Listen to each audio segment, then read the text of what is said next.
सभी को नमस्कार। वाणी की देवी माँ सरस्वती को नमन, जिनकी कृपा से विचारों को अभिव्यक्ति मिलती है। विघ्नहर्ता श्री गणेश, रिद्धि सिद्धि शुभ लाभ सहित गणेश जी को प्रणाम, जिनके आशीष से हर शुभ कार्य आरंभ होता है। गुरु, माता पिता और धरती माता को सादर वंदन, जिन्होंने जीवन को मूल मार्ग और ममता दी। सर्वप्रथम मैं कारगिल दिवस पर राष्ट्राभिनंदन करते हुए आप सभी को हार्दिक शुभकामनाएं देती हूँ। देश के सभी शहीदों को हृदय से सशक्त नमन करते हुए विनम्र श्रद्धांजलि ज्ञापित करती हूँ।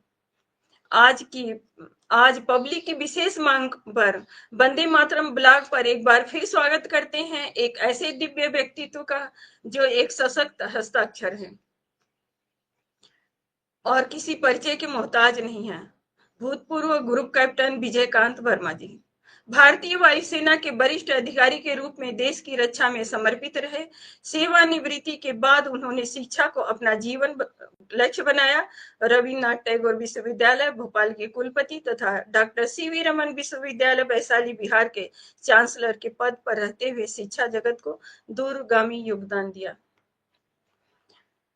अब वे समाज सेवा के क्षेत्र में सक्रिय हैं। गैंग्रीन रोगियों के लिए पोषक आहार, वंचित बच्चों को शिक्षा और खेल कूद में सहयोग जैसे कार्यों में वह पूरी निष्ठा से लगे रहते हैं। ऐसा व्यक्तित्व है जिनके बारे में जितना जाने कम लगता है और जानने की इच्छा होती है। ये पुनः आमंत्रण नहीं है, बल्कि एक सैनिक से सेवक की यात्रा को जन जन तक पहुंचाने का विनम्र प्रयास है। क्योंकि ऐसे लोग तो होते ही हैं जो भारत माता के मुकुट में जड़े चमकते रत्न के प्रकाश से प्रकाशित रहते हैं। तो उनके सम्मान में एक मुक्तक समर्पित है। रण में रहे अग्रणी अब सेवा में अलख जगाया है। रण में रहे अग्रणी अब सेवा में अलख जगाया। ज्ञान गगन के सूर्य तप से जीवन चमकाया। संघर्ष से सृजन तक जिनकी हर सांस व्रत है। भारत माँ के मुकुट में चमक रहे रत्न गर्वित हैं। भारत माँ के मुकुट में चमक रहे रत्न गर्वित हैं। तो अब आगे का आज का सत्र शुरू करते हैं और मैं बुलाना चाहूंगी आदरणीय भूतपूर्व ग्रुप कैप्टन विजयकांत वर्मा जी को। मंच पर सादर नमन है, प्रणाम है। नमस्कार कांति जी। आज फिर हमने आपको बुला लिया है। धन्यवाद, आपको बहुत बहुत आभार। आज आपके जीवन की रिटायरमेंट के बाद की बोलते हैं ना, अगली यात्रा शुरू होती है। तो यहीं से आपकी यात्रा सतत चल रही है। तो हम जानना चाहेंगे आपसे कि एक सैनिक के रूप में भी मनुष्य का जीवन बहुत गौरवमयी होता है और आपने उसको जिया है। फिर भी वहां से सेवानिवृत्त होकर के आप शिक्षा के क्षेत्र में आए। यह विचार शिक्षा के क्षेत्र में आने का कैसे आया होगा? कोई खास वजह है जिसके कारण आप इस क्षेत्र में आए, या कोई घटना जिससे आप लोगों को शेयर करना चाहेंगे? नमस्कार कांति जी, और सबसे पहले मैं आपका बहुत बहुत आभार व्यक्त करना चाहूंगा कि आपने मुझे मंच पे फिर आने का अवसर दिया। आपका मंच अंतर्राष्ट्रीय अनग मंच काफी चर्चित मंच है और इकलौता मंच है जो 4 प्रमुख मुद्दों पे काम कर रहा है: साहित्य, समाज, सैनिक और संस्कृति, और उस पर विमर्श करता है और अलग अलग आयोजन करता है। तो उसके लिए आपको बहुत बहुत धन्यवाद। और आपने पूछा कि मैं सेवानिवृत्त होकर के एयरफोर्स से मैंने शिक्षा में क्यों कदम रखा। वैसे मेरा एयरफोर्स में काफी लंबा कैरियर रहा और उसके पहले मैं भिलाई स्टील प्लांट में था। तो जब पारिवारिक कारणों से मैंने शैक्षिक सेवानिवृत्ति ली तो एक सैनिक का जीवन भी मैंने लंबे समय तक जिया। उस समय काफी तकलीफें थी, और आज भी अगर देखा जाए तो सैनिक का जीवन काफी कठिन जीवन है। हजारों तकलीफें सहकर जो होठों से मुस्काए, वह जैसा भी जी रहा है कोई और जी कर दिखाए। जो टूट के भी ना टूटे, कोई ऐसी हिम्मत दिखाए। वो जैसे जी रहा है कोई और जी कर दिखाए।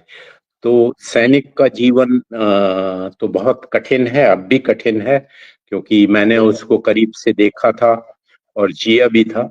और जी, भाग्यशाली था कि सियाचिन से लेकर के इंदिरा पॉइंट तक, इंदिरा कॉल तक, यानी ऊपर से लेके नीचे तक, दक्षिण से पूर्व तक, सभी जगह, बहुत सी जगह मैं रहा। और क्या बिल्कुल। कठिनाई होती है एक सैनिक को, इसको मैंने करीब से देखा था। तो जी, जब मैं एयरफोर्स को अलविदा मैंने कहा, तो जी, शिक्षा के क्षेत्र में आने का कोई ऐसा प्लान नहीं था, क्योंकि जी, अ, अ, एक मूल मंत्र था जिंदगी में मेरे कि क्यों डरें जिंदगी में इस प्रश्न से कि क्या होगा, कुछ ना होगा तो तजुर्बा होगा। तो बहुत बढ़िया सर, अ, बहुत बढ़िया। तो जी, हमारे पिताजी का कहना था कि जिंदगी में 3 ई होते हैं: जी, एक्सपीरियंस, एक्सपेरिमेंट और एक्सपेक्टेशन। यानी एक्सपीरियंस जो है वो कल का है, और जी, आज जो है वो आपको प्रयोग करना है जिंदगी से। जो जी, सीखा है, जो तजुर्बा है, उसके बेसिस पे आप अपना प्रयोग कर सकते हैं, और उससे फ्यूचर का एक्सपेक्टेशन निकाल सकते हैं।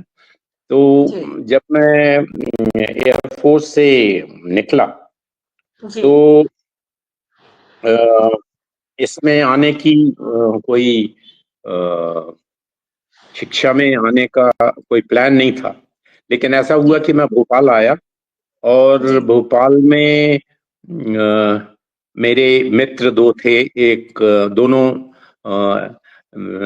एनआईटी से रिटायर हुए थे डायरेक्टर।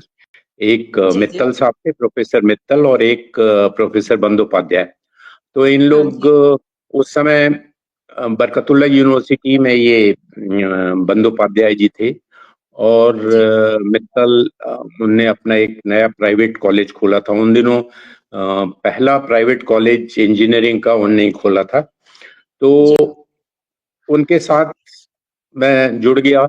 उन्होंने बोला कि जी, आके बैठा करो, और तो वहां से जो शुरुआत हुई, जी, तो बस उच्च शिक्षा में ही रम गया। जी, तो ऐसा कोई विशेष वो नहीं था। लेकिन मैं जब बरकतुल्लाह यूनिवर्सिटी में कॉलेज में गया था, उस समय अ, जी, उन्होंने मेरे को बोला था कि आप भी पढ़ाया करो, और इलेक्ट्रॉनिक्स डिपार्टमेंट उन्होंने मेरे को सौंप दिया था। तो एक बड़ा प्रचलित शब्द मैंने पहली बार सुना, जी, जीटी। जी, जी, ये हमारे समय में नहीं हुआ करता था कि जी, बच्चे अपने मन से डिसाइड कर लेते थे कि अब आज इस क्लास में नहीं आना है, या एक दिन नहीं आना है, या एक सप्ताह नहीं आना है, या एक महीने नहीं आना है, ऐसा भी डिसाइड करते थे। और फिर वो अच्छा, नहीं आते थे। जब सब बच्चे नहीं आते थे तो अटेंडेंस के लिए आप झगड़ा नहीं कर सकते। तो जी, उन्होंने मेरे को बोला था कि आप तो डिफेंस के हो, आप ये जीटी बंद करवाओ यहाँ। तो उससे जी, मेरा कैरियर वहां शुरू हुआ था। मैंने जीटी बंद करवाई थी।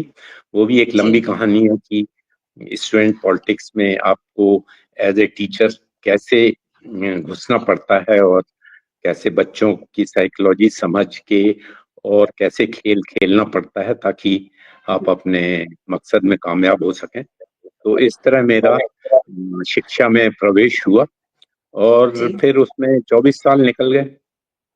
हाँ, सही बात है। और अच्छा, प्रवेश का जो सफ़र है आपका बहुत अच्छा शुरू हुआ।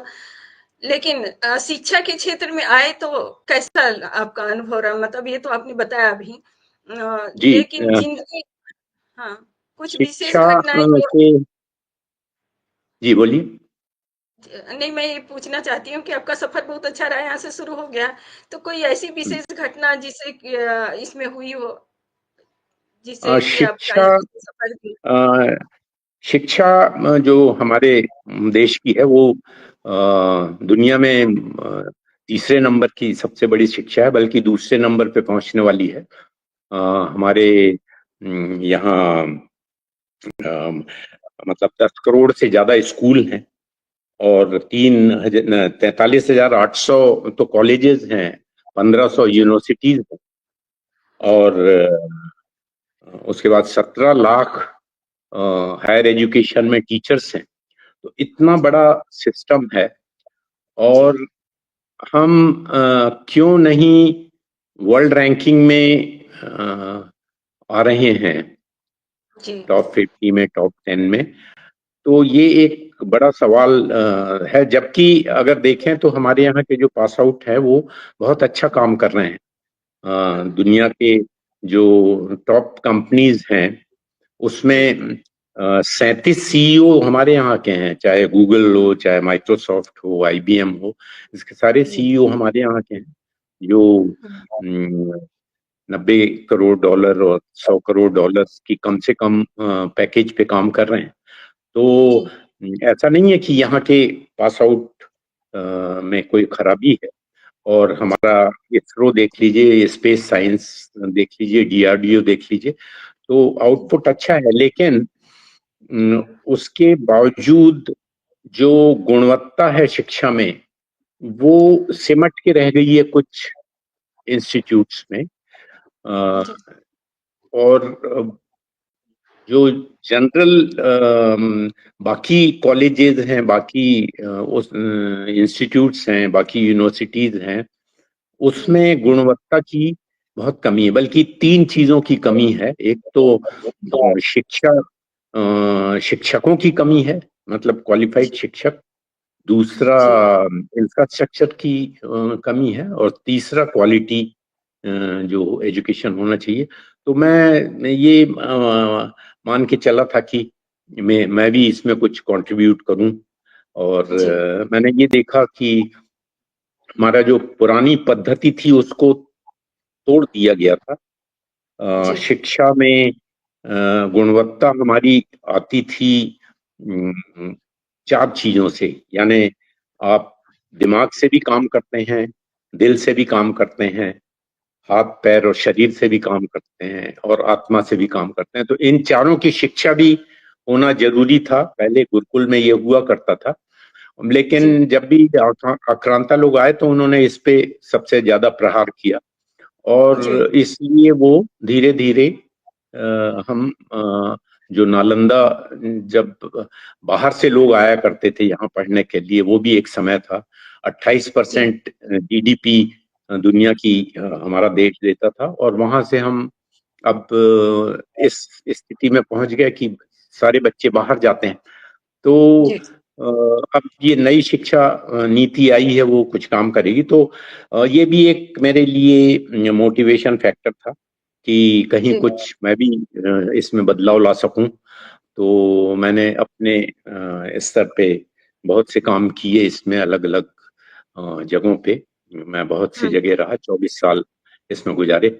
तो जी, और मैंने बदलाव भी देखा है, धीरे धीरे बदलाव आ रहा है। और अब हम इस साल देखें तो वर्ल्ड रैंकिंग में हमारी कई यूनिवर्सिटी, जो कई IITs हैं, ISC बेंगलोर हैं और ऐसी कई यूनिवर्सिटीज वहां पहुंच गई हैं। तो जी, बदलाव है, लेकिन इतनी बड़ी देश में जहां 140 करोड़ की आबादी है और जी, लोकतंत्र है, शिक्षा जी, की कमी है, तो वहां जी, ये बदलाव आने में समय लगता है और जी, वो समय ले रहा है। जी। फिर भी आज की युवा पीढ़ी के लिए आप क्या सोचते होंगे? जैसे कि कोई संदेश देना चाहेंगे इसके बारे में? आपने जानकारी तो बहुत अच्छी दी शिक्षा के ऊपर, तो युवा पीढ़ी के लिए कोई संदेश सर? मैं ये सोचता हूं कि अ, भारतवर्ष में अपॉर्चुनिटी, अवसरों की कमी नहीं है। जी अवसर बहुत हैं। और जब आप मैं तो शिक्षा में लंबे समय रहा, तो जब आप एम्प्लॉयर से बात करिए जो रोजगार देते हैं, कंपनीज हैं, क्योंकि आपको जी सरकारी नौकरियां तो मिलेंगी नहीं, आपको जरूर प्राइवेट में ही काम करना होगा, अपनी खुद की कंपनी खोलना होगा, ये सब चीजें हैं। तो उनसे जब भी बात करो तो वो बोलते हैं कि हमको लोग नहीं मिलते, क्योंकि जी जो क्वालिफिकेशन चाहते हैं, जो स्किल चाहते हैं, वो लोगों में मिलता नहीं। तो जी हमारी शिक्षा पद्धति में ये जरूर है कि स्किल डेवलपमेंट और ज्ञान दोनों जी में हमारी कमी है। तो मैं सोचता हूँ कि जो विद्यार्थी है जी उसको भी सारा सारा काम शिक्षण संस्थाएं नहीं करेंगी, जी विद्यार्थी को भी इस ओर ध्यान देना होगा। और मैं ये लेके चलता हूँ कि विद्यार्थी के लिए 4 L और 4 C, जी ये उसको गांठ बांध ले अगर। जी सी, तो सी में कंटेंट, यानी आप जो तय करते हैं कि आप इंजीनियर बन रहे हैं, इलेक्ट्रॉनिक्स के इंजीनियर बन रहे हैं, या आप तय करते हैं कि वकील बन रहे हैं या डॉक्टर बन जी रहे हैं, या आप तय करते हैं कि आप फैशन डिजाइन में जा रहे हैं, तो जिस भी फील्ड में आप जा रहे हैं तो उसमें कंटेंट जरूरी है। अभी जी हमारा जो सिस्टम है वो एग्जाम ओरिएंटेड है, मतलब बच्चा चाहता है कि कोई परीक्षा दे के रट के वो उसको कुछ काम मिल जाए, और जी वो उस परीक्षा तक के सीमित रहना चाहता है, जबकि जी ज्ञान बहुत ज्यादा जरूरी है। तो हाँ कंटेंट में चारों चीजों पे बच्चा ध्यान दे। एक तो बुद्धि पे, यानी वो 20 क्वेश्चन या 5 क्वेश्चन हल करना है, ये सोच जी के तैयारी ना करे। वो पूरा जो ज्ञान है उस विषय का, वो लेने की कोशिश करे, भले ही समय लगे, भले ही उसको देर तक के काम करना पड़े। तो एक तो बुद्धि का उपयोग करे, दूसरा अपने शरीर का भी उपयोग करे, शरीर को फिट रखे। आजकल मैं देखता हूँ कि बच्चों की फिटनेस जो है वो भी एक बहुत बड़ा कारण है कि उनकी पढ़ाई में और ध्यान नहीं दे पाते। तो वो शरीर को फिट रखने का मतलब है कि एक तो फिजिकली फिट, मेंटली फिट, और दूसरा वो स्किल पे अपना लेबर जो एक बहुत जरूरी रहता है, तो वो स्किल डेवलपमेंट पे जरूर काम करें, स्किल एक्वायर करें, हाथ से काम करने की आदत डालें, प्रैक्टिकल करें। और जो नई टेक्नोलॉजी आ रही है उसको अपने कोर्स से बाहर जा करके सीखें और हैंड्स जी ऑन प्रैक्टिस करें। तो वो, जी और दिल का भी बहुत बड़ा रोल रहता है। जी मतलब को एजुकेशन में दिल का मतलब अलग समझा जाता है, क्योंकि लड़के लड़कियां जी साथ में पढ़ते हैं, तो वो दिल वाला मैं बात नहीं कर रहा हूँ। मैं दिल जी वाली वो बात कर रहा हूँ कि आपका दिल समाज के प्रति कितना संवेदनशील है, आप समाज से कितना कनेक्टेड है। तो समाज जी की बिल्कुल समस्याएं, जब मैं यूनिवर्सिटी में था तो हमने 5 गांव गोद लिए थे और उन पे बच्चों से मैं काम करवाता था। तो वो, जी और आत्मा का भी डेवलपमेंट, यानी कैरेक्टर बिल्डिंग जो है वो जी भी जरूरी है। तो कंटेंट में वो, और फिर कम्युनिकेशन, अभी बच्चों जी में जो कम्युनिकेशन स्किल है उसकी बहुत कमी है, तो उस पे भी वो ध्यान दें। और जी तीसरा है करेज। जी करेज जो सच बोलने की करेज है, करेज जो सच का सामना करने की है, और झूठ से दूर रखने की, ये करेज भी जरूरी है। और चौथा है करेक्टर। तो ये चारों जी चीजें वो करे। और 4 L जो मैं बोल रहा था, वो जी पहला जो है लर्निंग एक है। तो लर्निंग को वो लाइफ लॉन्ग लर्निंग बनाए, और कम जी से कम सप्ताह में एक बार जरूर रिव्यू करें, या महीने में एक बार, कि मैंने क्या सीखा इस महीने में, जी उसको जी एक बार जरूर सोचें। और दूसरा लव, हम्म प्यार जो है वो ह्यूमर से, मतलब आदमी को जिंदगी में गांधी जी ने भी कहा था कि मैं हंसूंगा नहीं तो मर जाऊंगा। तो हास्य जो है वो जरूरी है जिंदगी में। ह्यूमिनिटी जरूरी है जी और ह्यूमिलिटी जरूरी है। तो ये विनम्रता और ये सब चीजें जो हैं वो लव के दायरे में आता है। तीसरा जी लेबर है। तो सिर्फ टेबल पे बैठ के और सिर्फ गूगल करके अपनी जिंदगी ना बिताएं। जी शरीर को भी कष्ट दें और थोड़ा बाहर खेलें कूदें और स्किल डेवलपमेंट में अपने पूरे शरीर का इस्तेमाल करें। और जी चौथा फैक्टर है लक।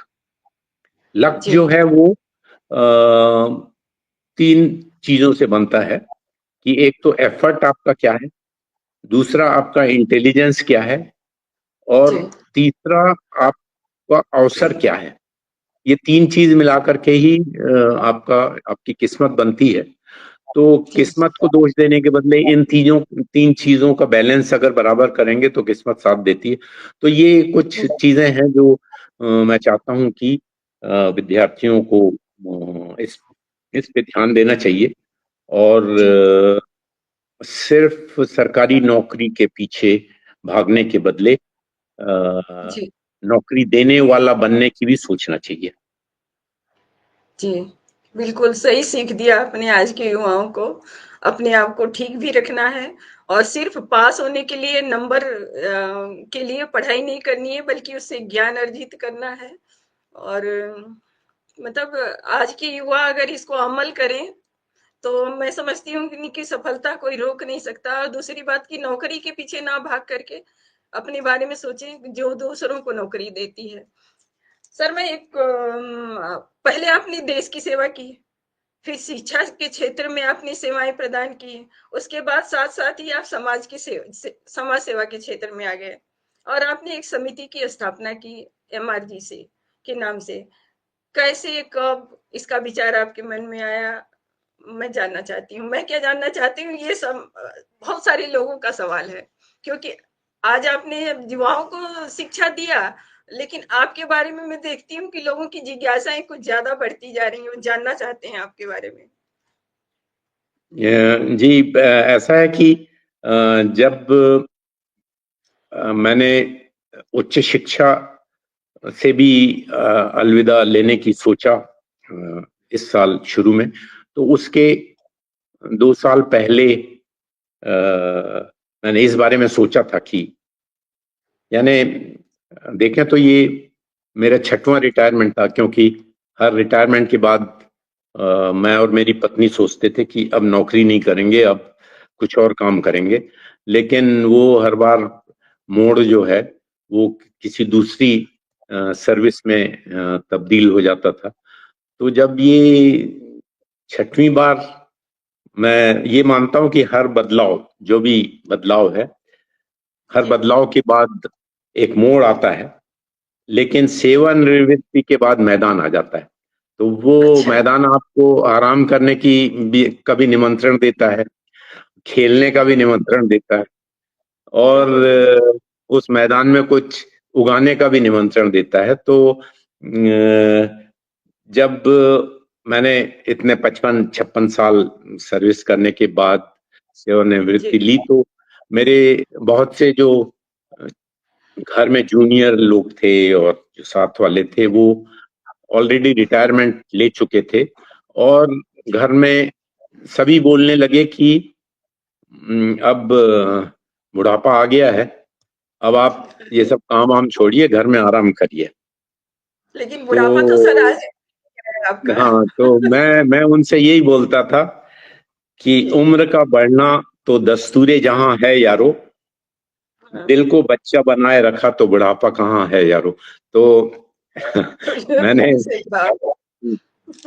अ, मैंने ये लाइटर नोट में कहा, लेकिन कहीं ना कहीं तो था कि उम्र थका नहीं सकती, ठोकरें गिरा नहीं सकती, ठान ली चलते रहने की तो हार भी हरा नहीं सकती। तो मैं ये सोच के जी चलता था कि अ, ठोकरें लगे भले ही, जी लेकिन ठोकरें लगने का अर्थ ये भी होता है कि अगर ठोकर लगती है तो ऐसा मान के चलना चाहिए कि पत्थर ने तो अपना काम कर दिया। उस जी, जी, अब बिल्कुल। ये आपका नसीब है कि आप आगे चल पाएंगे कि नहीं। जी, वैसे तो घायल हर परिंदा है, लेकिन जो उड़ सका वही जिंदा है। तो क्या बात है! उड़ने की फिर भी फिराक रहती है। तो जी, उस धुन में वो क्षण भी आया जब हमने ये डिसाइड किया जी, कि हर बदलाव में एक क्षण होता है जिसमें बदलाव आता है, जी, चाहे वो व्यक्ति के जीवन में हो, चाहे एक समाज के जीवन में हो, चाहे वो देश के जीवन में हो। एक जी, क्षण जरूर आता है जब इतिहास बदल जाता है। मतलब आप बिल्कुल। देखें तो जैसे विवेकानंद का वो क्षण था जब उन्होंने शिकागो में कहा, my dear brother and sisters. उसने जी, पूरा सनातन धर्म के प्रति नजरिया पूरे बदल दिया। दुनिया का बदल दिया। जी, एक क्षण में सुभाष चंद्र बोस ने कहा, तुम मुझे खून दो, मैं तुम्हें आजादी दूंगा। उसने पूरा स्वतंत्रता संग्राम का एक रोड मैप बना दिया।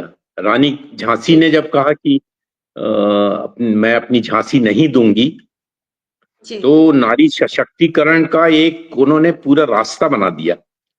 जी, तो वैसा क्षण हरेक के जीवन में आता है। तो ये क्षण मेरे जीवन में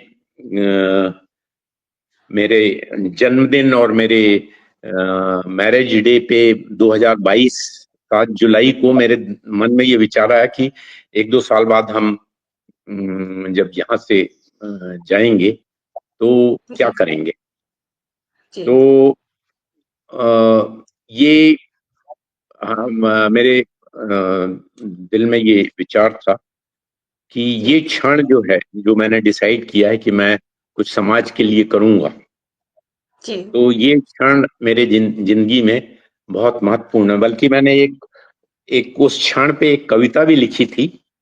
जी। तो वो मैं आपको सुनाता हूँ चाहेंगे सर? कि सुनना चाहेंगे सभी लोग, क्योंकि दर्शक दीर्घा से लोगों को मैं देख रही हूँ कि बहुत अच्छा लिख रहे हैं, जिसमें मंजरी जी, वाह क्या बात है! और चित्रलेखा जी हैं, समिति के बारे में जानकारी चाहती हैं, जो आप दे ही रहे हैं। और अंजलि श्रीवास्तव हैं, जो आपको बराबर देखे जा रही हैं और लिख भी रही हैं।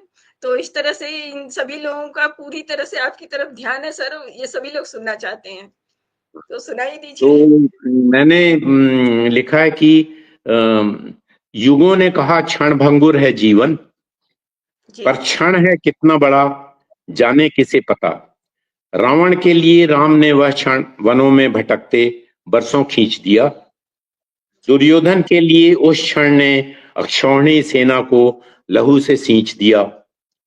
भंगुरता का एक क्षण शिव ने भी चुना, मगर तांडव रावण से लिया और 52 पीठों पर फैला दिया।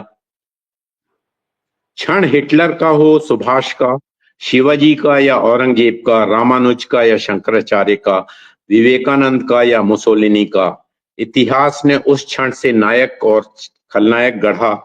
इतिहासकार की मर्जी, उसने किस क्षण में क्या पढ़ा।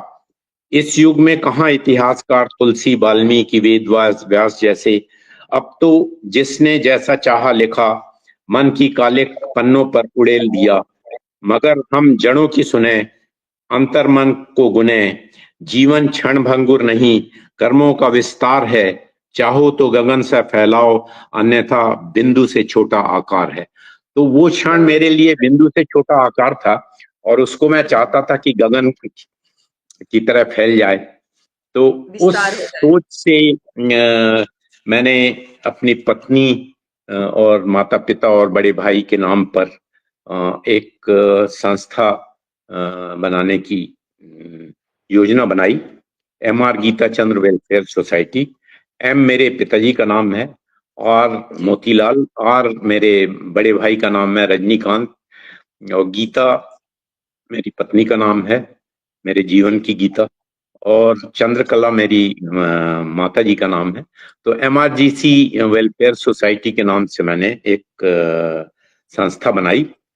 और ये संस्था किस विषय में काम करेगी, इस पे मैंने बहुत सोचा और मुझे लगा कि मैंने पत्नी और पेरेंट्स से भी किसी समय में बात की थी, तो हम सब इसी निष्कर्ष पे पहुंचे थे कि देश में 4 मुद्दे सबसे बड़े हैं। वो मुद्दे हर देश के लिए रहते हैं। उन 4 मुद्दों से ही देश बनता है, विकास करता है और शिखर पे पहुंचता है। वो 4 मुद्दे हमारी निगाह में थे, शिक्षा, स्वास्थ्य, संस्कृति और प्रकृति। प्रकृति को लेकर के तो दुनिया भर में बवाल चला हुआ है, क्लाइमेट चेंज को लेके। और तो ये 4 मुद्दों को लेकर के हमने सोचा कि ये 4 मुद्दों पे हम जितना काम कर सकें, जितना भी बदलाव ला सकें, तो ये 4 मुद्दों में हमने ये सोचा था कि जो गरीबी रेखा के नीचे के लोग हैं, जो वंचित लोग हैं, उन लोगों को इन 4 मुद्दों में मदद की जाए ताकि वो ये 4 पहिए जो देश के विकास के हैं उसमें वो भागीदार बन सकें और मुख्य धारा में वो भी आ सकें। क्योंकि आप देख लीजिए तो वर्ल्ड बैंक की जो रिपोर्ट है उसमें 2011-12 की जो रिपोर्ट है उसमें 16%, 16 पॉइंट मेरे ख्याल 16.3% जो है बिलो पॉवर्टी लाइन लोग हैं हमारे देश में। अब जो 2022-23 की आई है उसमें 2.7 या 2.8% लोग बिलो पॉवर्टी लाइन है। तो अलग अलग संस्थाएं अलग अलग आंकड़ा देती हैं, लेकिन 18 करोड़ से लेकर के 27 करोड़ के बीच में लोग जो हैं वो गरीबी रेखा के नीचे के लोग हैं इस समय। और अगर हम मान के चलें कि 20 करोड़ के पास भी मान लें इनको, तो हर एक के हिस्से में 5 से 7 ऐसे आदमी आते हैं। 140 करोड़ लोग हैं हम। तो मैंने सोचा कि हम बहुत बड़ा ना देखें, हम अगर 5-7 लोगों की जिंदगी में बदलाव ला सके तो हमने अपना कंट्रीब्यूशन दे दिया। तो ये सोच करके हमने इस संस्था का गठन किया, MR गीता चंद्र वेलफेयर सोसाइटी। तो ये उसका ब्रोशर है और हमने उद्देश्य इसके रखे थे, मतलब 3 एरिया में काम करने का हमने रखा था। विद्यार्थियों तथा युवाओं के लिए छात्रवृत्ति तथा आर्थिक सहयोग, कौशल विकास तथा तकनीकी प्रशिक्षण, मेंटरिंग तथा विशेषज्ञों का मार्गदर्शन। वरिष्ठ जनों के लिए हमने रखा था सहभागिता आधारित सम्मानजनक आश्रय। ये हमारी सोच थी कि हम उनको और प्रकृति के गोद में सकारात्मक दूसरी पारी के लिए उनको तैयार करना, और आदान प्रदान आधारित बालकों और युवाओं के साथ एक आनंदमय समाज का वृद्ध लोगों के लिए निर्माण करना। और इसमें हमने कई कार्य योजनाएं बनाई थी। प्रकृति के साथ प्रदूषण के खिलाफ एक कार्य योजना थी, और आध्यात्मिक, मानसिक, सामाजिक, शारीरिक उन्नयन के कुछ आयोजन थे, और इस तरह का जागरूकता शिविर और स्वास्थ्य शिविर वगैरह लगाने का। तो अभी हमने 2 चीजों पर मुख्यतः काम किया है। एक तो हमने समाज के जो बिल्कुल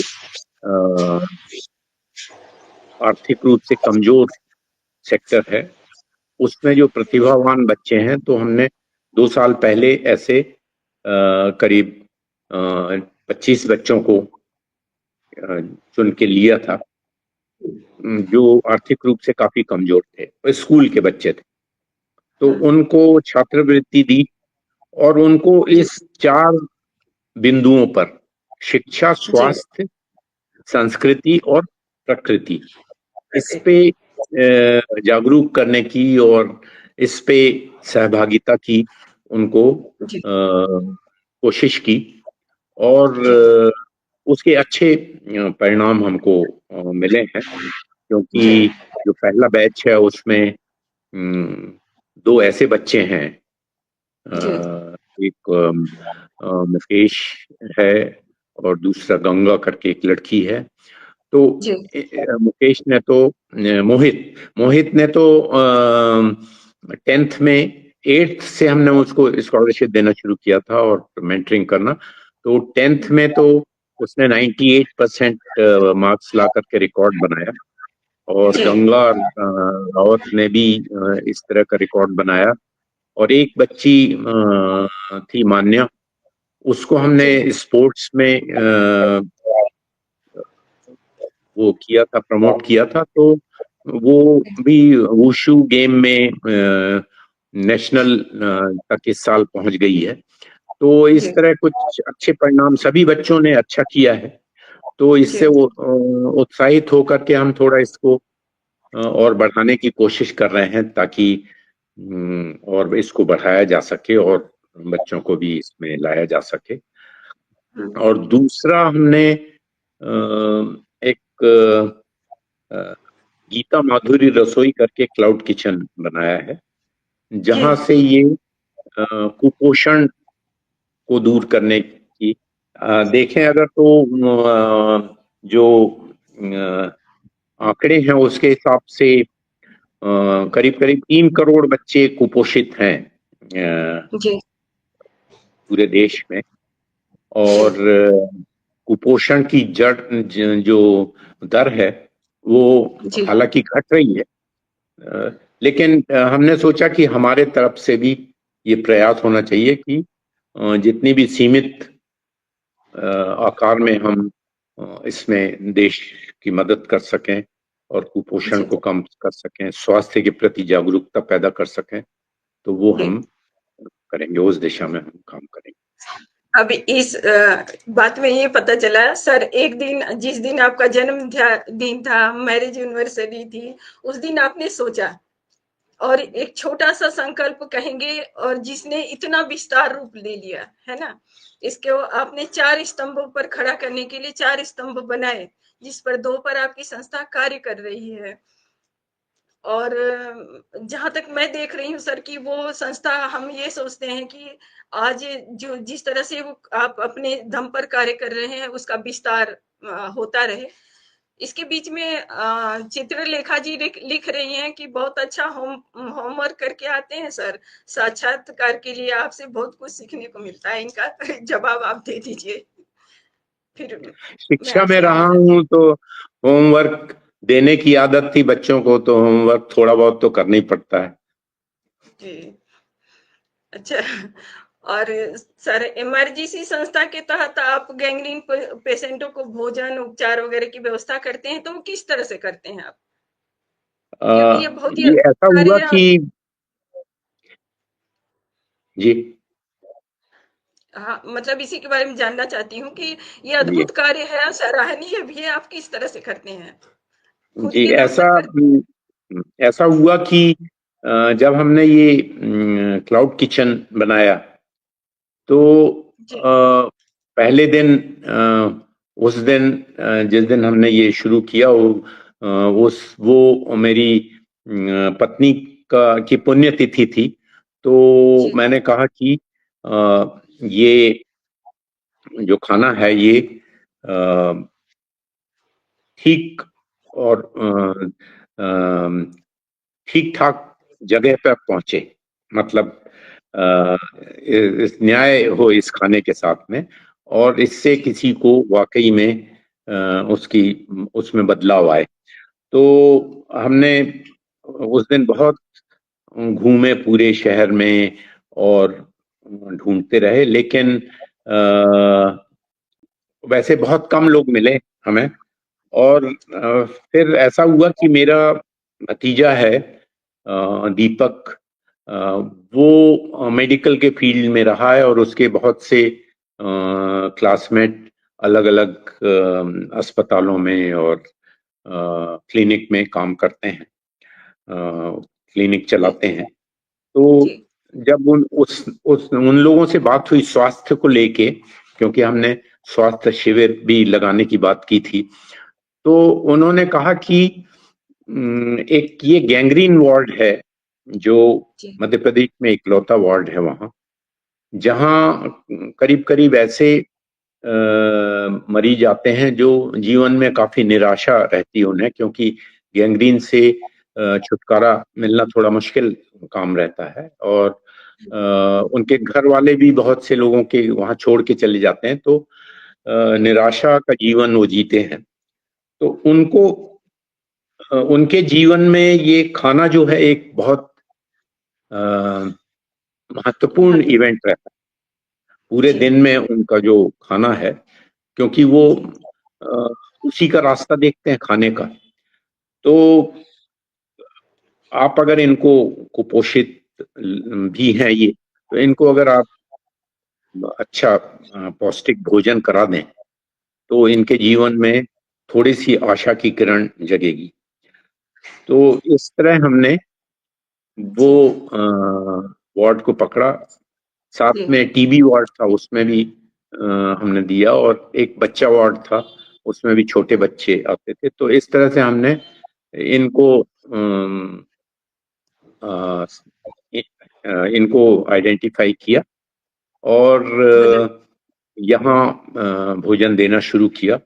और जी, इससे हमको लगा, और जो भी रिपोर्ट आई, जो नर्सों ने बताया, जो डॉक्टर ने बताया, वो ऐसा लगा कि बड़ा हम अच्छा काम कर रहे हैं, क्योंकि इससे इन मरीजों के जीवन में थोड़ा सा परिवर्तन तो आया है। ये कुछ विशेष अनुभव रहा होगा कभी जो आपके दिल को छू गया हो? जी, एक अनुभव जरूर ऐसा रहा कि जी, हमारी व्यवस्था ये थी कि एक ऑटो में वो खाना जाया करता था, और जी, हमारा आदमी जो है वहां जा करके डिस्ट्रीब्यूट करता था। तो कभी कभी मैं भी जाता था उसके साथ।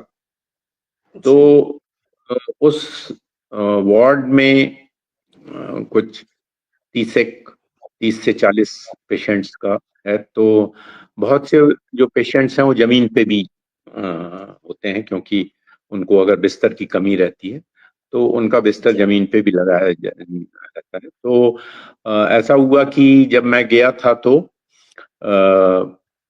एक मरीज था जो काफी बुढ़ा था, और जी, वो बहुत प्रेम से खा रहा था जो हमने भोजन दिया था, और उसने बड़ा कृतज्ञता व्यक्त की, और उसके आंखें भी नम थी।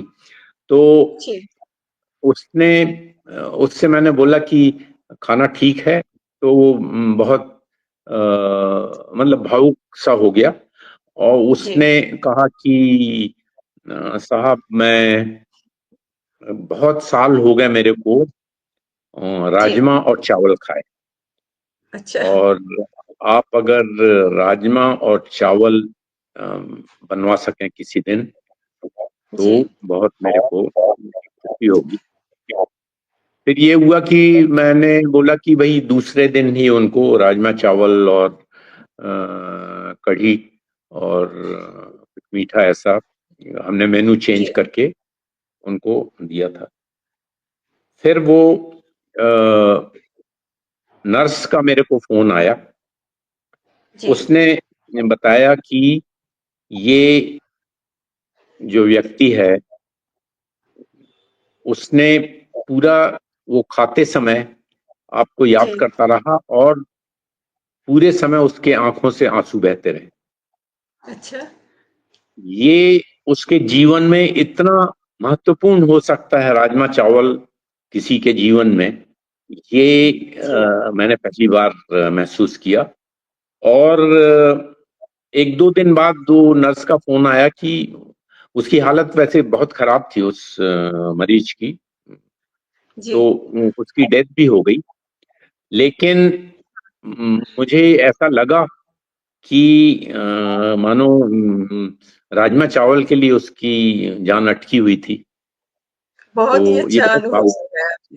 जी, दर्शक दीर्घा से अंजलि जी श्रीवास्तव लिख रही हैं कि प्राउड ऑफ यू सर, और इंदु श्रीवास्तव जी लिख रही हैं कि वी प्राउड ऑफ यू, और चित्रलेखा जी लिख रही हैं कि मानव सेवा सेवा से बढ़कर परोपकार कोई और नहीं है।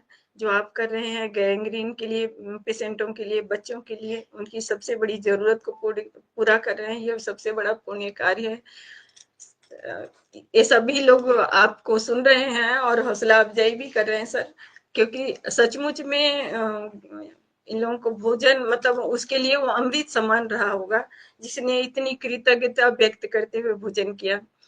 कभी-कभी हमको लगता है कि इतने सारे कार्य करते हुए हम थक जाते हैं और वो कार्य बोझ की तरह लगता है। कई बार सामने लगता है तो आप अकेले ही ये सब कार्य कर रहे हैं, तो भी आपके मन में ऐसी किसी प्रकार की निराशा कभी उत्पन्न हुई है या सहयोग है सर? देखिए, उम्र थका नहीं सकती, ठोकरें गिरा नहीं सकती, ठान ली चलते रहने की तो हार भी हरा नहीं सकती। ये मान के मैं नहीं चलता यार, हूँ। तो बहुत बढ़िया। अकेला चना तो भार नहीं भून सकता, लेकिन कम से कम प्रयास जरूर किया जा सकता है। तो मैंने अपने उस पे प्रयास किया था। छोटा मोटा कारवां जरूर बन गया है और जी, बहुत से लोग मेरे सहयोगी हैं, मेरे घर के लोग भी हैं। मेरा भतीजा जो है वो दीपक, वो पूरी तरह से जी जान से लगा हुआ है इसमें। उनकी पत्नी नीलिमा, वो भी जी, इसमें पूरे समय लगी हुई हैं। वो एक टीचर भी हैं, तो वो समझती जी, हैं इस चीज को। और जी, और भी लोग हैं, एक अजय श्रीवास्तव हैं, राकेश श्रीवास्तव हैं, ये सब जुड़े जी, हुए हैं और इन लोग बड़ा योगदान कर रहे हैं। और जी, दिव्या है, मेरी अ, बहू है, वो भी जी, बहुत। तो घर के लोग भी एक उनको धीरे धीरे इसमें आनंद आने लगा है, क्योंकि सेवा में अगर आप करते हैं तो धीरे जी, धीरे आपको आनंद आना शुरू हो जाता है। भले ही ऐसा लगे कि इससे हमको कुछ मिल नहीं रहा है, लेकिन दुआएँ मिली। जब जो आनंद मिलता है वो जी, बहुत ज्यादा पैसों के मुकाबले बहुत बड़ा होता है। ये आदमी जी, जब करता है तब उसको धीरे धीरे महसूस होता है। तो जी, इसलिए धीरे धीरे कारवां बन रहा है। और जी, आपका मंच भी हमारे साथ जुड़ा हुआ है। और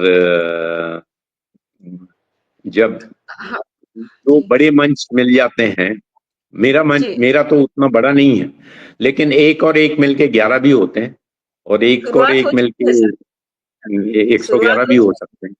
जी, तो जी, शुरुआत जैसी भी हो, जहां तक के भी पहुंचे, जितना भी कर सकें, क्योंकि हमारे यहाँ हमारे संस्कृति में परोपकार का बहुत बड़ा स्थान है। मतलब हाँ, हमारी संस्कृति परोपकार पे ही चलती है। जी, देखें तो पहले कुत्ते के लिए रोटी निकालो, गाय के लिए रोटी निकालो, फिर सबसे पहले उसी को खिलाना है। फिर जी, कोई भिखारी घर से बिना रोटी लिए नहीं जाना चाहिए। और तो इस तरह का हमारी संस्कृति में बहुत पहले से है कि कुछ पोर्शन जो है आदमी को अपनी आय का जरूर इस काम में लगाना चाहिए। तो जी, अगर हम इसमें थोड़ा बहुत भी डेंट कर सके, अगर दो पांच लोगों के भी जिंदगी में बदलाव ला सके, तो बहुत बड़ी जी, चीज है। जी, हमारे मंच का तो निरंतर प्रयास रहेगा कि ये संस्था जो है बहुत ही अच्छी कार्य कर रही है, आगे बढ़ती रहे। लेकिन उसके पहले दर्शक दीर्घा के हौसला अफ़ज़ाई वाले जो शब्द आ रहे हैं, उनको भी धन्यवाद दे देते हैं। मंजरी जी लिख रही हैं कि परिवार के लोग भी लगे हैं सुनकर, मतलब सहयोग में, ये सुनकर खुशी हुई। भास्कर जी लिख रहे हैं कि बहुत बढ़िया कार्य है सर, अकेले चले थे, कारवां बनता चला गया। सचमुच अभी कारवां ये तो मैं नहीं जानती कि कितना बना है, लेकिन सहयोग में कुछ लोग आने लगते हैं तो आभास होता है कि कारवां बनने लगा है। और दूसरी बात ये है कि हमें लगता है कि हम अच्छा कार्य कर रहे हैं, तो परिवार के लोग सहयोग के लिए आते हैं सबसे पहले। तो आपका परिवार आपके साथ आ गया है, अब जी। उसके बाद आते हैं दोस्त, मित्र। तो क्या कभी आपको ऐसा लगता है कि समाज को के भी कुछ लोगों को आगे आकर के इस तरीके से समाज सेवा संस्थाओं के साथ जुड़ना चाहिए और अस्थायी रूप से चलती रहे इसलिए कार्य करना चाहिए? जी, आपने सही कहा कि संस्थाएं तो समाज सेवा के नाम पे बहुत सी हैं, जी, बहुत से एनजीओ हैं, बहुत सी सोसाइटीज हैं, बहुत लोग काम कर रहे हैं। और क्योंकि ये काम सिर्फ सरकार नहीं कर सकती, क्योंकि सरकार का एक तंत्र होता है, उनका एक प्रक्रिया होती है, कार्यशैली होती है। तो जो इस तरह के काम हैं, इसमें कुछ इस तरह के फिक्स्ड विचारों से काम करना थोड़ा मुश्किल हो जाता है। और चूंकि हमारा तंत्र, चाहे कोई माने या ना माने, उसमें भ्रष्टाचार का भी बहुत योगदान रहता है। तो ऐसी सेवा में अगर हम ऐसा काम कर रहे हैं, तो हमारी जो क्षमता है, आर्थिक क्षमता, वो तो एक सीमा तक है जो हम इसमें लगा सकते हैं, वो पूरा लगाने की कोशिश करते हैं। जी, और बहुत से दोस्त हैं, बहुत से पहचान वाले हैं, बहुत से रिश्तेदार हैं, बहुत से जानने वाले लोग हैं, या अनजाने जी, लोग भी हैं, उन लोग भी सहयोग करते हैं। तो जी, अगर ऐसा सहयोग मिलता रहे, तो हम अपना दायरा बढ़ाते रहेंगे। और जी, दायरा तो वैसे भी हम बढ़ा रहे हैं, लेकिन जी, जितना सहयोग मिलेगा उतना ही दायरा बढ़ेगा। जी। और सर आगे प्रकृति जैसे के क्षेत्र में भी आप इसको बढ़ाएंगे, उसके बारे में क्या जी विचार है आपका? जी, हाँ, प्रकृति को लेकर के तो बहुत पूरे विश्व में ये एक बड़ा विषय है कि जी, अगर हमने कार्बन डिस्चार्ज जो है वो लिमिट में नहीं किया, तो पृथ्वी ही खतरे में है। जी, और इस बहुत समय से तो देश तो सोच रहे हैं कि कहीं और जाने की भी तैयारी की जा सकती है, दूसरे ग्रहों में, समुद्र के अंदर, सब एक्सपेरिमेंट चल रहे हैं। तो जी, प्रकृति एक बहुत बड़ा मुद्दा है पूरे विश्व के लिए और हमारे देश के लिए भी। जी, तो अ, इसमें भी हम सोचते हैं कि जागरूकता लाना प्रकृति के प्रति, पेड़ पेड़ हरियाली को बढ़ाना, और पानी का वेस्टेज रोकना, पानी को बचाना, और ऐसे बहुत जी, से काम हैं जो कर सकते हैं। तो हम इसमें अगले चरण में स्कूलों से जुड़ना चाहेंगे, क्योंकि ये काम ऐसे हैं अ, जो संख्या में लोगों को चाहते हैं कि जो जी, वॉलेंटरीली हमारे साथ काम करें। तो ऐसी जी, हम योजनाएं बनाएंगे आगे चल करके, कि जिसमें एक तो स्वास्थ्य शिविर लगाने की योजनाएं हैं, जिसमें जी, हम डॉक्टरों को से मिल करके गांवों में स्वास्थ्य शिविर लगाएंगे। और कोशिश करेंगे कि जो गांव में रहते हैं लोग, या जो आर्थिक रूप से कमजोर हैं, उनमें स्वास्थ्य के प्रति जागरूकता है। और जी, उसमें उन लोगों की कुछ सहायता हो सके जो अ, पेड़ वगैरह लगा करके और पानी के बारे में ये सब जागरूकता ला सकें। जी, एक तो वो हमारा सोचना है। दूसरा हमारा सोचना ये है कि अ, पेड़ लगाने का जो कार्यक्रम है, वो हम स्कूलों से मिल करके अगर करेंगे, तो ज्यादा जी, परिणाम अच्छे रहेंगे। तो उस बारे में अब इस साल हम सोच रहे हैं कि उस बारे में कार्य योजना बनाएंगे। जी, जैसे पौधारोपण से लेकर के संरक्षण भी उसके साथ साथ जरूरी है इसका। हाँ, जी। होता ये है कि पौधे लगा दिए जाते हैं, लेकिन वो सर्वाइवल रेट जो है वो कभी 10% होता, कभी 20%, कभी 30%। तो वो एक तो समय पे लगाना और उसका संरक्षण करना, ये इसके बारे में सोच करके हम कुछ कार्य योजना में इस बात पे ध्यान रख करके बनाएंगे। जी, यही मैं भी चाहती हूँ कि अगर शुरू किया जाए तो कुछ उसके परिणाम निकले, क्योंकि मैंने देखा है कि लोग पौधे तो लगाते हैं लेकिन उसकी सेवा नहीं कर पाते हैं, तो वो लगे और सूख गए वाली कहानी हो जाती है। तो जी, सही है। मुझे पता है कि आप बहुत जिम्मेदार हैं और जिस तरह से आप कार्य कर रहे हैं इसमें भी सफल होंगे। तो आपने इतने वर्षों में क्या कोई ऐसा भी अनुभव किया है आपको जो भाव कर देता हो, कुछ ऐसे शब्द अनुभव से समझे जा सके सर? हाँ, बहुत सी चीजें हैं भावुक कर देती हैं कि जैसे आपको मैं एक उदाहरण देता हूँ कि हम जिनको स्कॉलरशिप देते हैं, जी। उनको हम उनसे ये आशा रखते हैं और ये इंश्योर करने की कोशिश करते हैं कि संस्कृति और प्रकृति और स्वास्थ्य के प्रति भी वो जागरूक हों। तो जब संस्कृति की बात आती है तो जी। मैंने देखा है कि हमारी जो शिक्षा पद्धति है, अब तो थोड़ा सा बदलाव आ रहा है, लेकिन जी। वो हमारी जड़ों से नहीं जोड़ रही थी। यानी अच्छा। जी। ये हो रहा था कि वो शिक्षा जो है वो कुछ प्रश्नों के उत्तर पे आधारित शिक्षा थी। यानी ज्ञान आधारित तो थी, लेकिन वो परीक्षा आधारित थी। तो उसमें जी। और प्रतिस्पर्धा आधारित थी। यानी बच्चा जो है वो उसका पूरा समय